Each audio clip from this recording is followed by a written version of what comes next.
టీచర్లకు రాష్ట్ర ప్రభుత్వం షాక్ ఇచ్చింది. బదిలీ అయ్యి ఊపిరి పీల్చుకుంటున్న ఉపాధ్యాయులకు ఇప్పుడే రిలీవ్ కావద్దని అధికారులు ఆదేశాలు జారీ చేశారు.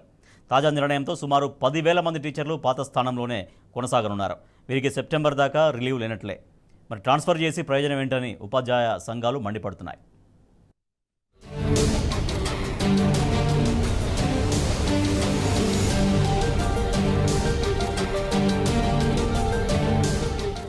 బదిలీ అయిన ఆనందం టీచర్లకు క్షణాల్లో ఆవిరైంది. చాలా మంది ఉపాధ్యాయులు ఏండ్లుగా ఒకే స్థానంలో పనిచేస్తున్నారు. సుదీర్ఘ కాలంగా ట్రాన్స్ఫర్ల కోసం ఎదురు చూస్తున్నారు. ఎట్టకేలకు అవకాశం దొరికి స్థానచలనం పొందారు. అయితే హమ్మయ్య అని ఊపిరి పీల్చుకునే లోపే చేదు సమాచారం ఇచ్చారు అధికారులు. ఇప్పుడే రిలీవ్ కావద్దని, పాత స్థానంలో కొనసాగాలని ఆదేశాలిచ్చారు. ఇలాంటి సూచనలు అందుకున్న టీచర్లు రాష్ట్రంలో 10,000కు పైగా ఉంటారని ఉపాధ్యాయ సంఘాలంటున్నాయి. వీరిలో అత్యధికులు సెకండరీ గ్రేడ్ టీచర్లు ఉంటారని తెలిపాయి. ప్రస్తుతానికి బదిలీ అయిన టీచర్లలో కొంతమందిని సెప్టెంబర్ దాకా రిలీవ్ చేయబోమని విద్యాశాఖ అధికారులు అంటున్నారు. టీచర్లు లేని చోట ఒకే టీచర్ ఉన్న స్కూళ్లలో ఉన్నవారిని రిలీవ్ చేయబోమని చెప్తున్నారు.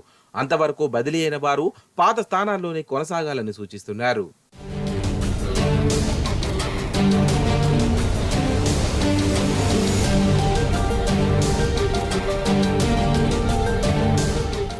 నో రిలీవ్ విధానంతో సెకండరీ గ్రేడ్ టీచర్లకు తీరని నష్టం కలుగుతోంది.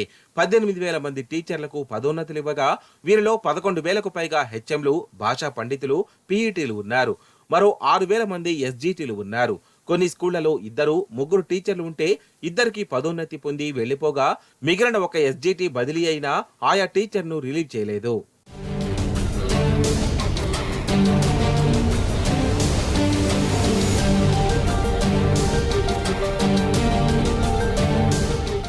(11,062) పోస్టులకు ఈ నెల 18 నుంచి డిఎస్సి రాత పరీక్షలు నిర్వహించనున్నారు.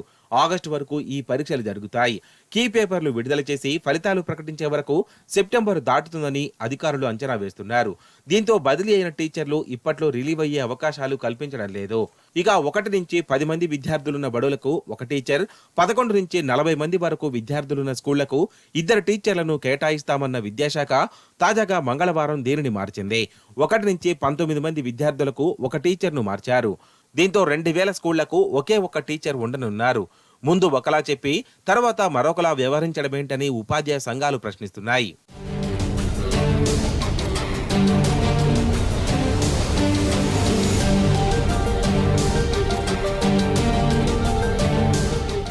బదిలీ చేసిన ప్రాథమిక పాఠశాల టీచర్లను రిలీవ్ చేయకపోవడం దారుణమని పీఆర్టీయూ తెలంగాణ అభిప్రాయపడింది.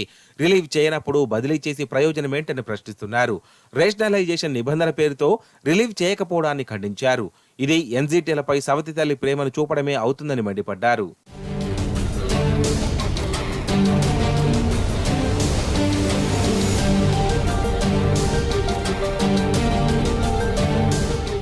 టీచర్ల బదిలీల వినతులు, అప్పీళ్లను 3 నెలలకోసారి పరిష్కరించాలని ప్రభుత్వం నిర్ణయించింది.